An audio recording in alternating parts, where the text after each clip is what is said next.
సిఫార్సుల్ని రైతులపై పెట్టే తప్పుడు కేసుల్ని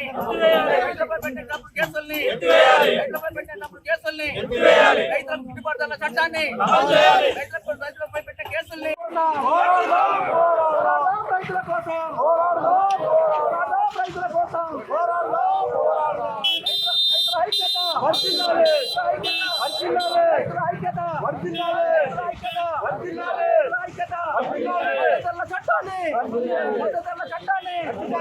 ఇస్తున్నటువంటి రైతు వ్యతిరేక కార్మిక వ్యతిరేక విధానాలకు నిరసనగా ఈరోజు దేశవ్యాప్తంగా పారిశ్రామిక సమ్మెతో పాటు గ్రామీణ భారత్ బంధు రైతు సంఘాల ఆధ్వర్యంలో విజయవంతంగా కొనసాగుతున్నది.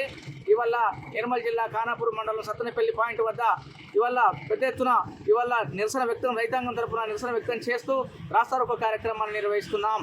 ఇప్పటికైనా మోడీ సర్కార్ ప్రజలకు ఇచ్చినటువంటి హామీలను, రైతాంగానికి ఇచ్చినటువంటి హామీలను, కార్మికులకు ఇచ్చినటువంటి హామీలన్నింటినీ కూడా అమలు చేయాలని చెప్పేసి రైతు సంఘాల తరపున డిమాండ్ చేస్తూ ఉన్నాం. ఇవాళ మద్దతు ధరల గ్యారంటీ చట్టాన్ని అమలు చేస్తామని చెప్పాడు, పార్లమెంట్లో చేస్తామని చెప్పి హామీ ఇచ్చి మొండి చేయి చూపెట్టాడు. ఇవాళ రైతులపై పెట్టే 40,000 కేసులను ఉపసంహరించుకుంటామని చెప్పేసి మాట్లాడాడు. ఢిల్లీ రైతాంగ ఉద్యమం సందర్భంగా ఏదైతే హామీ ఇచ్చిండో ఆ హామీని మర్చిపోయినటువంటి పరిస్థితి ఉన్నది. స్వామినాథన్ సిఫార్సులు అమలు చేయడం లేదు.